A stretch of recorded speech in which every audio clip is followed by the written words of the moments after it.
أعوذ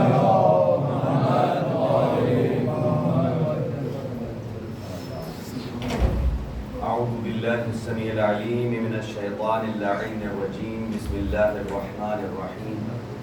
الحمد لله رب العالمين والصلاة والسلام والتحية والإكرام على سيدنا ونبينا وشفيع ذنوبنا وطبيب نفوسنا رحمة للعالمين أبي القاسم مصطفى محمد اللهم صل على محمد وعلى أهل بيته الطيبين الطاهرين المعصومين لا سيما على بقية الله الأعظم روحي وأرواح العالمين لتراب مقدمه الفداء. عجل الله تعالى فرجه الشريف وسهل الله تعالى مخرجه الشريف ولعنة الله على أعدائهم أجمعين من يومنا هذا إلى قيام يوم الدين. أما بعد فقد قال رسول الله صلى الله عليه وآله وسلم حسين مني وأنا من الحسين صدق رسول الله صلى الله عليه وآله وسلم. اللهم صل على محمد چند دعائے کلمات سے آغاز گفتگو ہے. اللہ سبحانہ و تعالیٰ تمام حاضرین مومنین مومنات کے حوائج شرعیہ پورے فرمائے اور مریض مومنین کو شفاء کامل و عاجل عطا فرمائے. اور خاص طور سے جن مومنین نے درخواست دعا کی ہے جناب محترم شہباز صاحب اور ان کی اہلیہ ہیں، جناب ذوالفقار موسیٰ صاحب ہیں اور محمد حسین شاہ صاحب، شیخ محمد ضامن صاحب ہیں اور عابد قادری صاحب ہیں. اللہ ان سب مریضوں کو شفاء کلی عطا فرمائے. سید اسد شاہ صاحب اور اسی طرح سید مظہر حسین شاہ صاحب، اللہ ان تمام کو شفاء کلی عطا فرمائے. سید محسن نقوی صاحب کو بھی صحت اور تندرستی عطا فرمائے. اور آج کے تبرک کا اہتمام جناب محترم صغیر غوری صاحب اور سید جابر عباس حمدانی صاحب اور اسی طرح ہمارے محترم ذوالفقار حسین صاحب ان کے اشتراک سے ہے. اللہ سبحانہ و تعالیٰ ان کے مال و رزق میں برکت عطا فرمائے اور ان کے گھروں پر اپنی رحمتیں اور برکتیں بھی نازل فرمائے اور ان کے بچوں پر ان کا سایہ تعبیر قائم و دائم فرمائے اور ان کی دینی دنیاوی تمام جملہ شرعی حاجات کو پورا فرمائے اور اللہ سبحانہ و تعالیٰ ان کے بچوں کو نیک اور فرمانبردار بنائے اور ان کو دنیا اور آخرت کے امتحانوں میں کامیاب و کامران فرمائے. اللہ سبحانہ و تعالیٰ ان کے مرحومین کی مغفرت فرمائے اور ان کے موجودین کی توفیقات خیر میں اضافہ فرمائے. حجت خدا امام زمان کے ظہور میں تعجیل فرمائے. ہم سب کو امام علیہ السلام کی امان و انصار میں شمار فرمائے. اپنی دعاؤں کی قبولیت کے لیے ایک باواز بلند صلوات.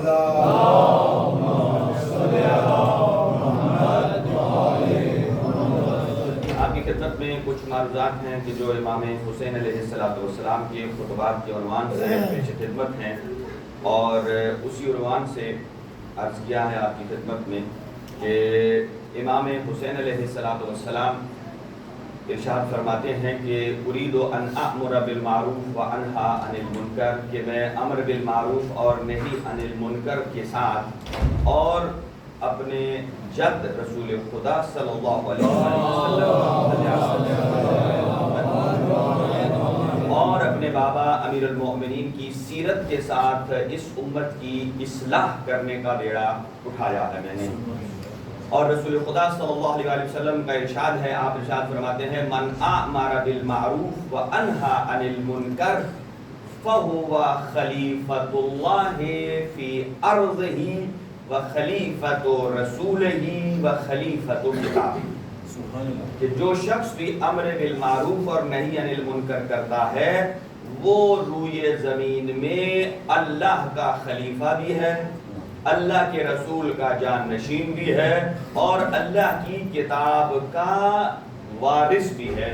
اب ان تینوں چیزوں کو دیکھا جائے تو گویا 61 ہجری میں امام حسین علیہ السلام امر بالمعروف اور نہی عن المنکر کا سلوگن لے کر بتا رہے ہیں کہ اس 61 ہجری میں امر بالمعروف اور نہی عن المنکر یزید نہیں کر رہا تھا بلکہ زہرا کا لال کر رہا تھا اور جو یہ ذمہ داری کو انجام دے رہا ہے وہی در حقیقت روئے زمین میں اللہ کا خلیفہ بھی ہے، اس کے رسول کا جان نشین بھی ہے اور وارث قرآن مجید.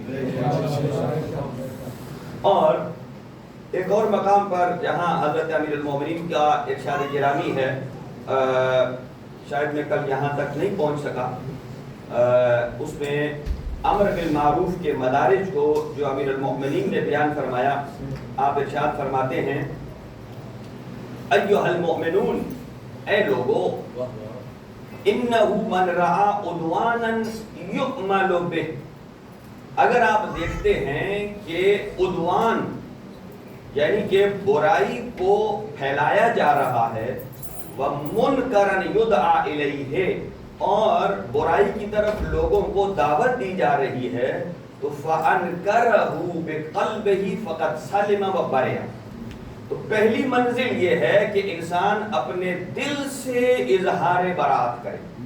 توجہ، جو آدمی برائی پھیلا رہا ہے، منکرات کو پھیلا رہا ہے، تو پہلے مرحلے میں انسان کی ذمہ داری کیا ہے کہ انسان دل سے اظہار برات کرے کہ چونکہ یہ کام برا ہے، جو اس کو پھیلا رہا ہے کام بھی برا ہے، پھیلانے والا بھی برا ہے، اگر میں اس کی تائید کرتا ہوں تو پھر میں بھی اس برائی میں شامل ہو جاؤں گا، لہذا دل میں اظہار برات ضروری ہے۔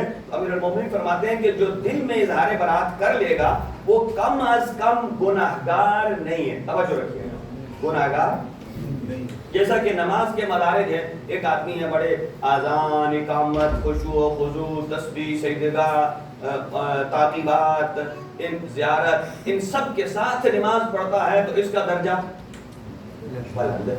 لیکن ایک آدمی کام سے تھکا ہوا، ہارا ہوا آیا ہے، ٹائم تھوڑا ہے، اگر وہ واجبات ہی ادا کر لیتا ہے جلدی سے تو اس کا فائدہ یہ ہے کہ کم از کم یہ شخص تارک الصلاۃ میں شمار نہیں ہوگا۔ توجہ، یہ آدمی اس زمرے میں نہیں آئے گا کہ جنہوں نے نماز بالکل ترک کر دی ہے یا پڑھی نہیں، یعنی اپنی ذمہ داری کو ادا کر دیا ہے۔ تو جو آدمی انیشل سٹیج پر برائی کا اظہار برات کرتا ہے، اس کا مطلب یہ ہے کہ یہ شخص بری الذمہ ہے۔ لیکن امیر المومنین فرماتے ہیں یہ صرف کافی نہیں ہے، من انکرہ باللسانہ فآجرہ، جو اظہار برات سے بڑھ کر زبان سے بھی اظہار برات کرتا ہے، یہ اس پہلے والے بندے سے ایک سٹیپ بلند ہے۔ اور پھر فرمایا کہ وَهُوَ أَفْضَلُ مِنْ صَاحِبِهِ، یہ دوسرے سے مقام بلند رکھتا ہے۔ وَمَنْ أَنْكَرَ بِالسَّيْفِ لِتَكُونَ كَلِمَةُ اللَّهِ هِيَ الْعُلْيَا وَكَلِمَةُ الظَّالِمِينَ هِيَ السُّفْلَى۔ اب تیسری سٹیج یہ ہے کہ جو آدمی جس کے پاس یہ پوزیشن ہے وہ اس برائی کو گردن سے جا کر تھام لیتا ہے، نہ برے کو برائی کرنے دیتا ہے اور نہ برائی ہوتے خود دیکھ سکتا ہے، گویا اس نے برائی کا سد باب کر دیا، روک دیا۔ تو امیر المومنین فرماتے ہیں یہ شخص وہ ہے کہ نبر فی قلبہ الیقین، اللہ نے اس کے دل میں یقین کی شمع کو روشن کر دیا۔ توجہ رکھیے گا، کتنے درجے ہو گئے؟ 3۔ پہلا صرف دل میں اظہار برات کرنا، دوسرا زبان سے بھی اظہار برات کرنا، اور آخری کیا ہے کہ جب پہنچ جائے تو اس گناہ کو گلے سے جا کر پکڑ لے۔ لہذا تیسرا درجہ وہ بلند ہے کہ جہاں اللہ نے انسان کے دل میں یقین کی شمع کو بلند کیا ہے۔ اب آ جائیے ان تینوں کو ہم اپلائی کرتے ہیں، ہم نکلے ہیں، ہمارے ہاتھ میں علم ہے حضرت سید الشہداء کی امامت اور ولایت، یعنی ایام محرم میں ہم ولایت سید الشہداء سے اظہار عقیدت کر رہے ہیں اور امیر المؤمنین کے اس فرزند کی، اس قربانی کی یاد منا رہے ہیں، تو لہٰذا جو جو سید الشہداء کی مخالفت میں ہے ہم اسے منکر کہیں گے اور سید الشہداء کو معروف کہیں گے۔ توجہ رکھیے، سید الشہداء کی ذات ہے معروف اور مقابل میں ہے منکر، اور منکر کو پہلے درجے میں اظہار برات یہ ہے کہ دل میں برا کر، دوسرا ہے زبان سے، اور تیسرا ہے جہاں تک ہماری قدرت ہے۔ تو اب اس کا مطلب یہ ہے کہ ہم نے صرف دل ہی دل میں یزید کو برا کہا، اگرچہ یہ ذمہ داری پوری ہو چکی ہے، یعنی ہم امام حسین کے منکرین میں شمار نہیں ہوں گے، لیکن محبین سید الشہداء میں بلند ہونے کے لیے یہ کافی نہیں ہے۔ صرف دل سے اظہار برات کافی نہیں ہے، بلکہ زبان سے بھی یہ کہنا ضروری ہے کہ حسین حسین ہے اور لعنت بر یزید ہے۔ اے دشمن شبیر تیرے پیر تے لعنت، پاک زہرا دے ہر دشمن تے لعنت، پاک زہرا پر بلند تر صلوات۔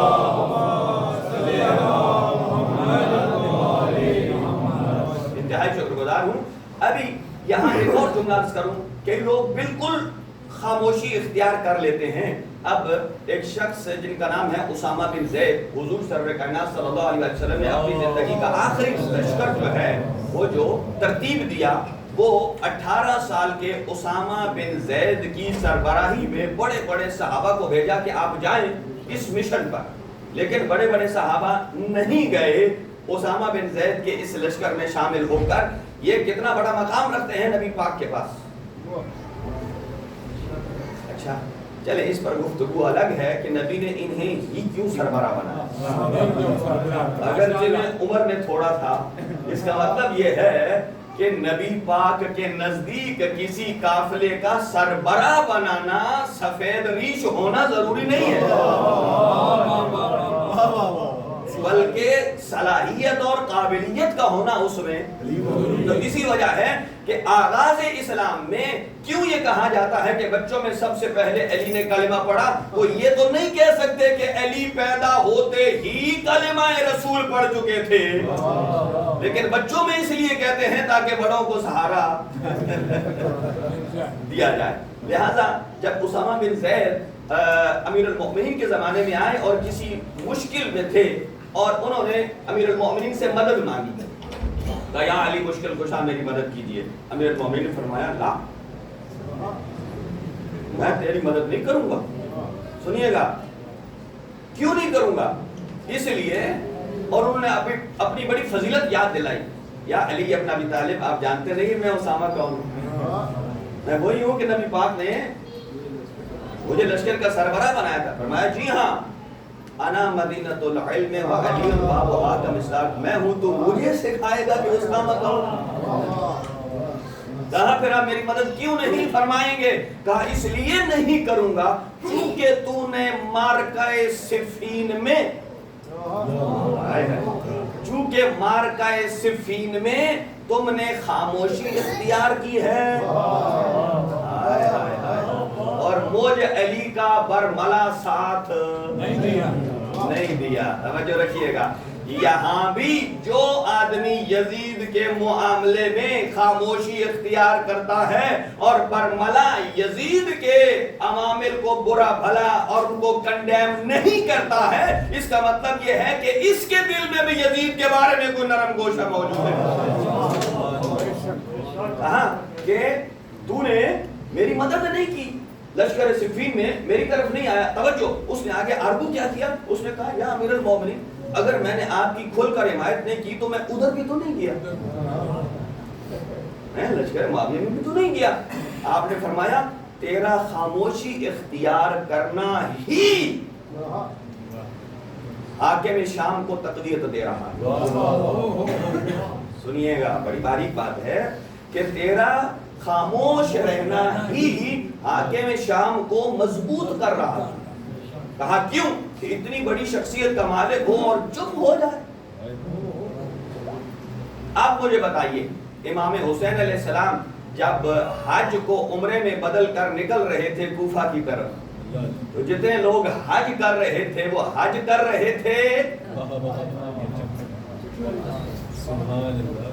یا ان کی عبادت میں خلل ہے؟ کیوں؟ اس لیے کہ اگر، چونکہ دیکھیں ایک امتی حج کرتا ہے اپنے گناہ بخشوانے کے لیے، اور اللہ کے امام اگر حج کرتے ہیں تو وہ اپنے نہیں امت کے گناہ بخشوانے کے لیے۔ اچھا مجھے بتائیے، حج کا ثواب زیادہ ہے یا عمرے کا؟ حج کا۔ تو امام حسین علیہ السلام نے وہاں تک پہنچے ہوئے تھے تو بھائی نزدیک لگے ہوئے تھے، کہتے ٹھیک ہے جی جو ہو جائے گا دیکھا جائے گا، میں نے اتنا خرچ کیا ہوا ہے حج تو پورا کروں. لیکن امت کی سوچ اور ہے، امام کی سوچ اور ہے. امت اپنے پیسے بچانے اور حج کرنے جاتی ہے جبکہ امام حج کو بچانے جاتے ہیں. آج بھی اگر جو احترام سے حج ہو رہا ہے یہ سید الشہداء کی وجہ. تو اگر امام حسین وہاں سے نکل کر چل پڑے تھے، اگر وہ سارے کے سارے حاجی بھی حج کو احرام کو عمرے میں تبدیل کرتے اور امام حسین کے ساتھ نکل پڑتے تو کیا یزید کو پتہ نہ چلتا کہ کوئی بڑا لشکر آ رہا ہے؟ وہ یہ اقدام نہ کرتا. تو ان کا حج کرتے رہنا، اکیلے امام حسین کا مکہ سے نکل جانا، تو ان حاجیوں کا امام حسین کے ساتھ شامل نہ ہونا در حقیقت وہ یزید کے عزائم کو مضبوط کر رہا تھا، یزید کے عزائم کو مضبوط کر رہا تھا. لہذا اسی وجہ سے امام حسین علیہ السلام جب نکلے ہیں مکہ سے، آپ کے جملات ہیں وقال الحسین علیہ السلام فی مسیرہ الی کربلا، کہ کربلا کی طرف جا رہے تھے تو آپ نے کیا فرمایا؟ فرماتے ہیں ان ھذہ الدنیا، یہ دنیا قد تغیرت و تنکرت، کہ یہ دنیا حق سے منہ موڑ گئی، یہ دنیا بگڑ چکی ہے. ادبر معروفہا، کہ معروف نے اس سے منہ پھیر لیا. معروف کیسے کہتے ہیں؟ ہر وہ اچھا کام، منکر ہر وہ برا کام. معروف یعنی کہ جو اللہ اور اس کی شریعت کو پسند ہے اسے معروف کہا جاتا ہے. اور اگر معروف میں کہا جائے تو توحید پروردگار معروف ہے، رسالت نبی مکرم معروف ہے، امامت علی ابن ابی طالب معروف ہے. تو جہاں جہاں یہ معروف ہیں، کہا دنیا اتنی بگڑ چکی ہے کہ معروف نے دنیا سے کنارہ کشی اختیار. نعرہ تکبیر، نعرہ رسالت، نعرہ حیدری. انتہائی شکر گزار ہوں.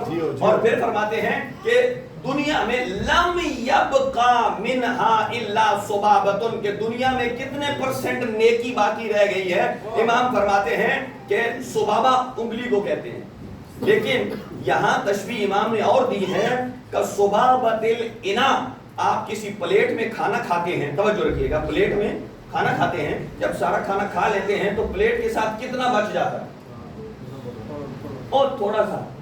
امام تشبیہ دے رہے ہیں جیسے کھانے کے بعد پلیٹ میں تھوڑا سا سبابہ کے مطابق، سبابہ انگلی کو کہتے ہیں کہ جس کو آپ انگلی سے صاف کر سکتے ہیں، اتنا سالن رہ گیا ہے. فرمایا اس دنیا میں نیکی بھی اتنی ہی رہ گئی.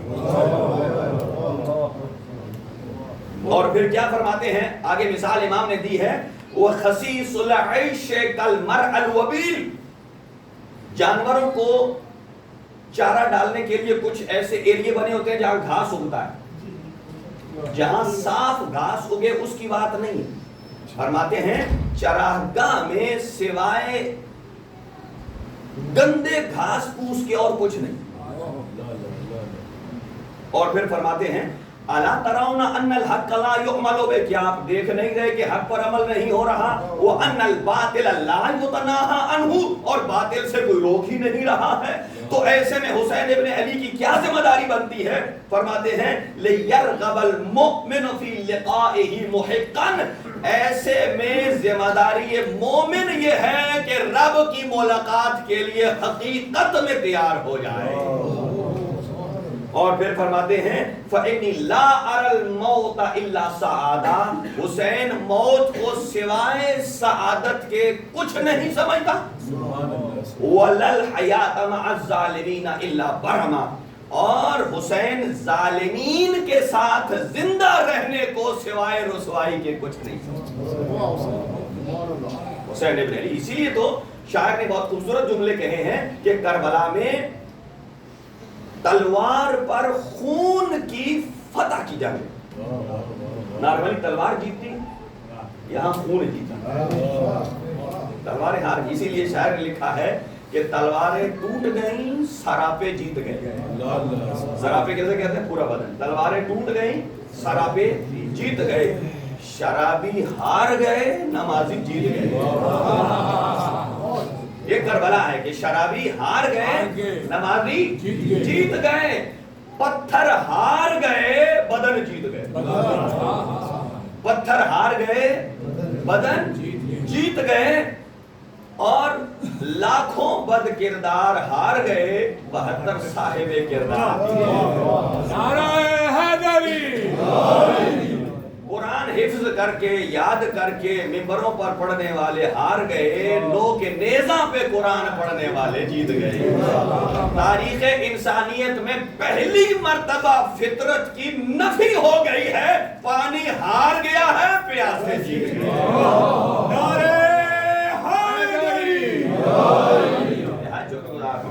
اب یہاں چونکہ وقت بھی زیادہ نہیں ہے ارشاد پروردگار ہے. توجہ دیکھیے گا کہ وَإِذَا حُيِّجْتُمْ بِتَحِيَّةٍ فَحَيُّوا بِأَحْسَنَ مِنْهَا أَوْ رُدُّوهَا.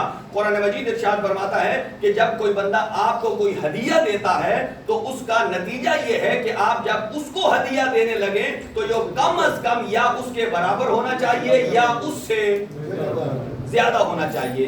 اب دیکھیے سید الشہداء امام حسین علیہ السلام نے کربلا کے میدان میں کیا کچھ بچا کے اپنے رحمان کو ہدیہ عطا فرمایا. امام حسین علیہ السلام نے کعبے کو چھوڑ کر حرمت کعبہ کو بچا کر رحمان کو ہدیہ دیا. اور کعبہ کیا ہے کہ جہاں سارے حاجی طواف کرتے ہیں. تو جب امام حسین نے حرمت کعبہ کو بچا کر رحمان کو ہدیہ دیا ہے, اب رحمان حسین کو کیا ہدیہ دے گا؟ گویا یقیناً اس سے بڑھ کے ہوگا کہ جو حسین ابن علی نے ہدیہ دیا ہے وہ احکم الحاکمین پروردگار ہے. گویا رحمان کی آواز آتی ہے, اے میرے حسین تو نے میرے کعبے کی حرمت کو بچایا ہے, اب میں حسین پورے جہان کے لوگوں کی حاجتوں کا کعبہ تجھ حسین کی قبر حسین. نعرہ تکبیر, نعرہ رسالت, نعرہ حیدری. برعظمت سلطان کربلا مولا امام حسین علیہ السلام پرزور حیدری صلوات.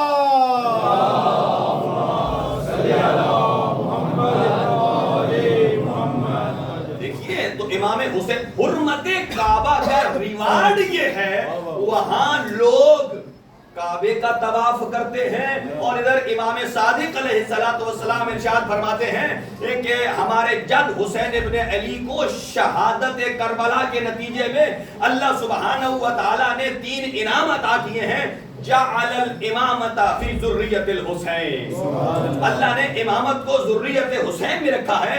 وجعل الشفاء فی تربت الحسین, اللہ نے شفا رکھی ہے تربت حسین میں. وجعل الاجابت تحت قبۃ الحسین, کہ دنیا میں جتنا بھی کوئی گناہگار ہو, بیمار ہو, حاجت مند ہو, چلا جائے قبہ حسین کے نیچے, اللہ حسین کے دروازے سے کبھی خالی نہیں لوٹائے گا. تو پہلا انعام ہے. دوسرا, امام حسین علیہ السلام نے اللہ سبحانہ و تعالیٰ کو حرمت قرآن کو بچا کر دیا. کس کو بچا کر دیا؟ حرمت قرآن کو بچا کے دیا. چونکہ قرآن قصیدہ ہے محمد و آل محمد کا. حسین ابن علی نے قرآن کو بچا کر رحمان کو ہدیہ دیا. چونکہ یہ صبح قیامت تک کی کتاب ہے. اللہ سبحانہ و تعالیٰ نے حل جزاء الاحسان الا الاحسان کے بدلے میں فرمایا, اے حسین تو نے میرے قرآن کو بچایا, یہ قرآن تیرا ایسا قصیدہ بن کر تجھ کے ساتھ چپک جائے گا. دنیا زندہ رہ کر قرآن پڑھتی ہے, آپ شہید ہو کر سر نو کے نیزہ پر بھی بلند ہوگا تب بھی حسین کی زبان تلاوت قرآن تبھی تلاوت قرآن کرتی نظر آئے گی. اور تیسرا مقام فرمایا, اے حسین ابن علی تو نے نماز کو بچا کر مجھ اللہ کو ہدیہ عطا. یہ جو آپ نماز پڑھتے ہیں کتنے سکون سے, چونکہ امام حسین علیہ السلام نے تیروں کی بارش میں نماز پڑھی. تیروں کی بارش میں نماز پڑھی ہے. ابو سمامہ سیداوی توجہ، ابو سمامہ سیداری ہیں، وہ روز عاشور کو کہتے ہیں آقا، اور ایسے آسمان کی طرف دیکھا، آقا ہمارا دل چاہتا ہے کہ اپنی زندگی کی آخری نماز آپ کی اقتداء میں پڑھی جائے. اپنی زندگی کی یہ جملہ بتاتا ہے کہ اصحاب حسین جانتے تھے کہ آج زندگی کا آخری دن ہے، آپ کی اقتداء میں پڑھی جائے نماز. اچھا سنیے، اور ادھر جب جنگ صفین ہوئی تھی، گمسان کا جنگ چل رہی تھی، اور ادھر امیر المؤمنین نے فرمایا تھا اے میرے اصحاب یہاں جنگ کو روک دو، ابھی ہم نماز پڑھیں گے. وہاں امیر المؤمنین نے کہا روک دیا جائے، نماز پڑھی جائے، اور یہاں صحابی حسین کہہ رہے ہیں.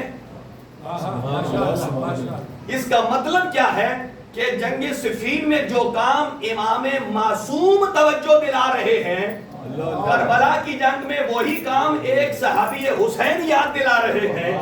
گویا بتانا یہ چاہتے ہیں کہ اہل بیت اطہار اصحاب کی کیسے تربیت کرتے ہیں کہ 38 ہجری میں جو مقام امام کا تھا، تربیت میں ایسا ہو گیا کہ کربلا میں خود صحابی اس منزل پر فائز ہو رہا ہے. یہ تربیت امام کا اثر ہے، تربیت امام کا اثر ہے. توجہ.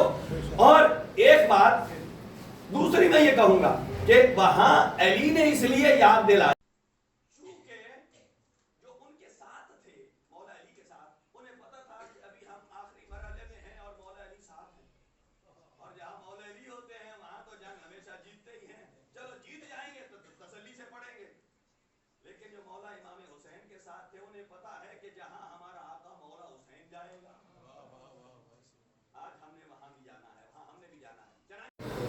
ابو سمامہ سیداوی کھڑے ہیں اور تیروں کو اپنے چھاتی پر لے رہے ہیں.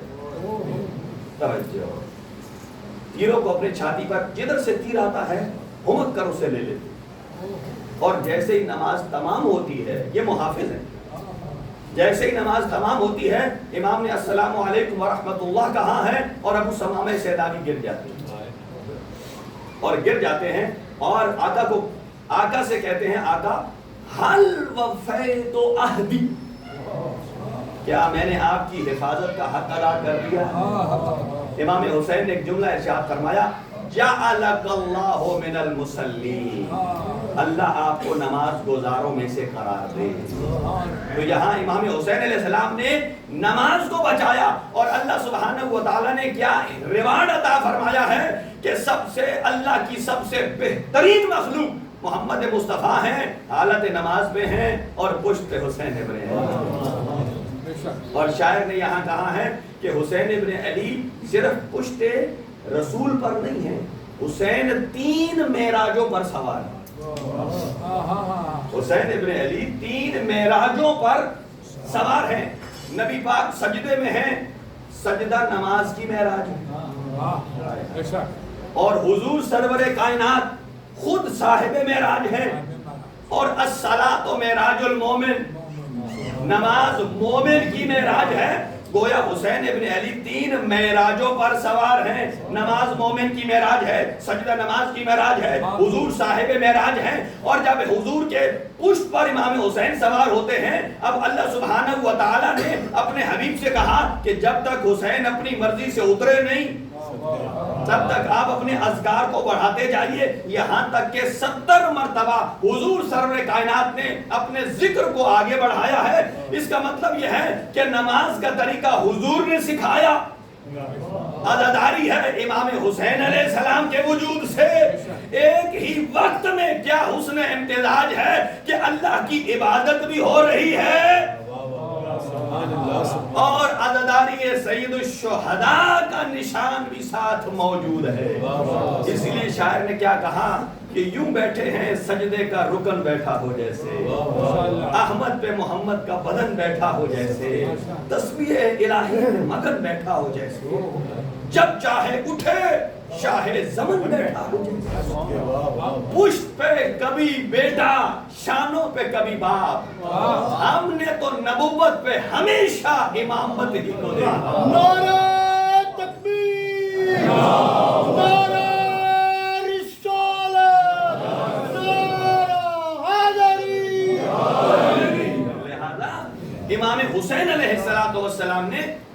یہ ہمارے پاس بہت ہی خوش قسمتی ہے کہ ہر چیز اپنے وقت پہ ہوتی ہے.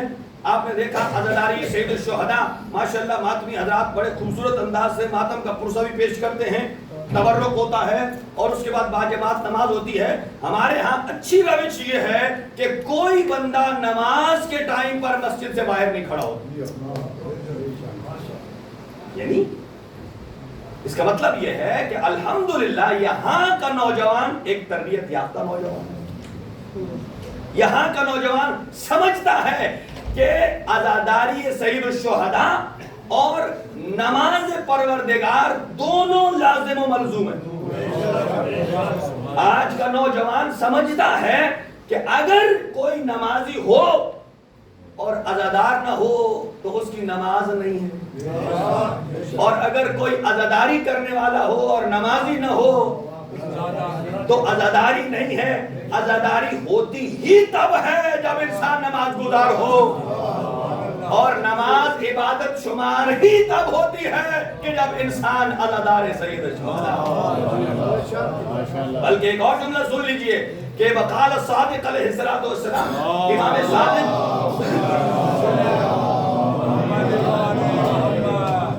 امام صادق علیہ السلام ارشاد فرماتے ہیں یہ جو ہم سجدہ تربت لیتے ہیں, السجود علی تربت الحسین یتم الصلاۃ ان کانت ناقصۃ, یہ جو ہم تربت کربلا پر سجدہ دیتے ہیں یہ تربت, یہ ہم جب نماز پڑھتے ہیں ہم کوئی معصوم تو نہیں ہے. ہماری نماز میں کمی بیشی رہ جاتی ہے, کبھی ذہن میں کیا خیال آتا ہے, کبھی خیال آتا ہے. 100% جیسے رحمان چاہتا ہے ویسے تو نہیں ہو پا رہی. لیکن چھٹے امام فرماتے ہیں جب آپ خاک کربلا پر سجدہ دیتے ہیں تو خاک کربلا کا اثر یہ ہے کہ یہ آپ کی نماز میں رہی ہوئی کمی کو پورا کر کے بارگاہ ملکوت تک پہنچا دے. یہ کمال آپ کو اور ہمارا نہیں ہے, اس خاک کربلا کا ہے جو امام حسین علیہ السلام سے مربوط ہے. خوشنودی سلطان کربلا مولا امام حسین علیہ السلام پرزور حیدری صلوات.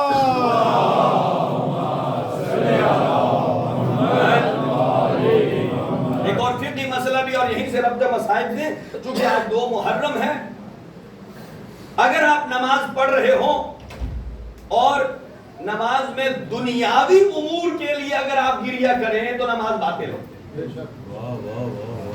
ایک آدمی کا کوئی نقصان ہو گیا ہے اور وہ غم سے نماز پڑھ رہا ہے, یا اللہ اور نماز میں رونا آ گیا ہے کسی دنیاوی نقصان کی وجہ سے, تو روایات میں ہے کہ یہ نماز باطل ہے.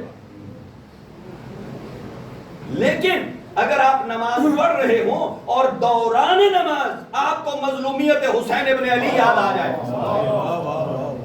آپ کو مصائب کربلا یاد آ جائے اور آپ کی آنکھوں سے آنسو برس پڑے, تو نہ صرف یہ کہ یہ نماز کو باطل نہیں کرتے ہیں بلکہ عند اللہ اس نماز کو بلند مقام عطا کرتے ہیں. کیوں بلند مقام عطا کر دیتے ہیں؟ اس لیے کہ سید الشہداء کا ذکر اور مصیبت یہ من شعائر اللہ ہے, وہ چیزیں کہ جو اللہ کی طرف توجہ دلاتی ہیں. اور امام حسین علیہ السلام کے جملے ہیں, آپ ارشاد فرماتے ہیں اندھی ہو جائے وہ آنکھ, ہائے ہائے ہائے ہائے, اب وقت نہیں ہے کہ اندھی ہو جائے وہ آنکھ کہ جو اس کائنات کی نشانیوں کو بھی دیکھے اور پھر وجود خدا پر دلیل مانگے. اس کائنات کی روشنیوں کو بھی دیکھے اور پھر اللہ کے وجود کی دلیل مانگے. اس کا مطلب کیا ہے کہ امام حسین علیہ السلام نے کربلا میں واقعاً درس توحید جو دیا ہے. اور میں یہاں کہوں گا کہ امام حسین علیہ السلام جب مدینہ سے نکل رہے تھے, آپ کا 2 خطبات وہاں مشہور ہیں, لیکن چونکہ وقت بھی زیادہ نہیں ہے میں چاہتا ہوں کہ سید الشہداء جب مدینہ سے رخصت ہوئے ہیں تو کیفیت کیا تھی. 3 دن مسلسل نانا کے روزے پہ جاتے رہے اور مسلسل نانا کے روزے پر جا رہے ہیں اور غنودگی آ گئی, آنکھ لگی, رسول خدا کو خواب میں دیکھا, اور فرماتے ہیں الوعاء الوعاء الوعاء الاجل الاجل الاجل، جلدی کرو میرا بیٹا حسین، نحن مشتاقون الیک، ہم تیرے مشتاق ہیں، بادر الینا، جلدی کرو اپنے نانا سے ملاقات کو آؤ۔ کیا دیکھتے ہیں کہ نانا رسول خدا ہیں، بابا علی مرتضیٰ ہیں، جناب زہرا ہیں، بھیا حسن ہیں، ملائکہ کا جمع غفیر ہے، رسول خدا صلی اللہ علیہ وآلہ وسلم نے اپنے سینے سے لگایا امام حسین علیہ السلام کو اور فرمایا ہم تیرے مشتاق ہیں۔ اور ایک مرتبہ فرمایا اے میرے نانا، مجھے آپ اس قبر کو حکم دیجئے، مجھے یہ اپنے اندر جگہ دے دے، مجھے آپ کے شہر میں آپ کی امت اب رہنے نہیں دیتی، آپ کے شہر میں رہنے نہیں دیتی ہے۔ اب نانا کے روزے سے نکلتے ہیں، ابھی روایت بتاتی ہے کہ ابھی ماں زہرا کی قبر کی طرف جاتے ہیں، اور جب نانا کے روزے پر جا رہے تھے نا، بڑے قدم جما کے جا رہے تھے، لیکن جب ماں زہرا کی قبر کی طرف آئے نا تو ایسے آئے بھاگتے ہوئے جیسے بچہ اپنی ماں کی آغوش میں آتا آئے، اور ماں زہرا کی قبر کے ساتھ لپٹ گئے اور لیٹ گئے اور جملہ کہتے ہیں اے میری ماں، اگرچہ تیرا بیٹا حسن بھی مظلوم ہے لیکن ہے تو آپ کے پہلو میں نا، لیکن تیرا بیٹا حسین مدینہ چھوڑ رہا ہے لیکن واپس نہیں آئے گا۔ ایک مرتبہ قبر مطہر سے آواز آئی اے میرا بیٹا حسین، کیا تو مدینہ چھوڑ کے جا رہا ہے تو کیا تیری ماں زہرا جنت البقیع میں رہے گی؟ اے میرا بیٹا جہاں جہاں آپ جائیں گے اور تیری ماں زہرا آپ کے ساتھ ساتھ جائے گی، اجرکم علی اللہ۔ اور ایک مرتبہ جب گھر آتے ہیں اور کہا کہ کہاں جا رہے ہیں، بی بی زینب کبریٰ نے پوچھا، کہا میں دربار جا رہا ہوں۔ اب تو جملے سنیے گا یہاں، اور بی بی نے فرمایا اے میرا بھیا، جب سے ہماری ماں زہرا دربار میں گئی ہے نا، مجھے اس دربار پر کوئی بھروسہ نہیں ہے۔ اور پھر فرمایا جب سے ہمارے بابا کی گردن میں رسی ڈالی گئی ہے نا، مجھے اس دربار پر کوئی بھروسہ نہیں ہے۔ اور پھر فرمایا جب سے میرے بھائی حسین کے جنازے پر تیر لگے،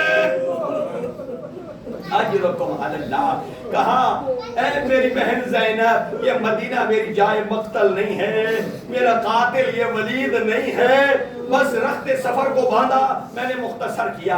اور جیسے ہی مدینہ سے تھوڑا سا باہر نکلنے لگے نا، ایک مرتبہ ایک روایت کے الفاظ یہ ہیں، جناب فاطمہ صغرا کے بارے میں روایت میں لفظ ضعیفہ لکھا ہے۔ ایک مرتبہ حضرت عباس کو آواز دی گئی، کہا آقا ذرا محلن محلہ، یہاں قافلے کو روکیے۔ کہا عباس اتنے جلدی قافلے رکتے تو نہیں ہے۔ جب پلٹ کر دیکھا حضرت فاطمہ صغرا ہے، عصا ہاتھ میں ہے، کہ کہا کہ فلا یا ضعیفہ، اے میرا بابا اپنی 7 سال کی بوڑھی بیٹی ذرا رک جائیے۔ کہا میرے اصغر کو مجھے اب ملاقات کیا کرنا تھی، اصغر ہمک کر اپنی بہن کے سینے سے لپٹ گئے۔ اب جہاں بڑا جدا کرنے کی کوشش کی گئی لیکن اصغر جدا نہ ہوئے۔ نہ جانے ایک مرتبہ مظلوم کربلا خود آئے، اصغر کے کہا نے کچھ کہا، میرا دل یہ کہتا ہے کہا ہوگا اے میرا بیٹا اصغر، ارے تیرے بغیر مجھ حسین کی قربانی اجرکم علی اللہ۔ آج 2 محرم ہے نا، امام حسین جب اہل بیت عصمت کے ساتھ کربلا کی زمین میں پہنچے، ایک مقام پہ سواری کو روکا اور وہاں کے لوگوں سے پوچھا ما یقال لہذا الارض، اس زمین کو کیا کہا جاتا ہے؟ کسی نے کہا غازریہ، کسی نے کہا نینوا، کسی نے کہا شط الفرات، ایک نے کہا یقال لہا کرب بلا۔ امام نے فرمایا ہاں ہونا محل و رحالنا، یہی ہمارے خیمے لگیں گے، یہی ہمارے شہزادے ذبح ہوں گے، ارے یہی ہماری سیدزادیوں کے پردے لٹیں گے، اور یہی میری سکینہ کے تماچے لگیں گے۔ نہیں میرے اصغر کی گردن سے شعبہ تیر اجرکم علی اللہ. ایک جملہ اور سن لیجیے اور تمام ہے عزاداروں. مجھے معلوم ہے عزاداروں کے دل بڑے نرم ہوتے ہیں. بی بی زینب کبریٰ فرماتی ہے میں جب یہاں رکی میں نے مٹی کو سونگھا, میں نے کہا اس مٹی سے میرے بھائی کے لہو کی خوشبو. اجرکم علی اللہ. جب کئی دن گزر گئے کہا اے میرا بھیا کئی دن ہو گئے ہیں ہمارے خیمے کے پیچھے کوئی مستور ہے جو آواز لگاتی ہے واہ حسین واہ حسین. کہا اب جب آواز آئے مجھے بتانا. اب جب آواز آئی امام حسین پشت خیمہ پر لے گئے. ایک مستور ہے اور سر پر چادر ہے اور واہ حسینہ کہہ رہی ہے اور کہا اے بی بی یہ حسین تو میرا بھائی ہے آپ واہ حسینہ کیوں کہہ رہی ہے. ایک مرتبہ بی بی نے نقاب الٹا کہا او میری زینب بیٹا پہچان میں تیری ماں زہرا.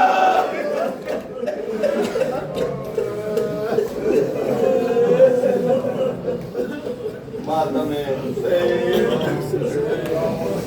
یا حسین یا حسین یا حسین یا حسین.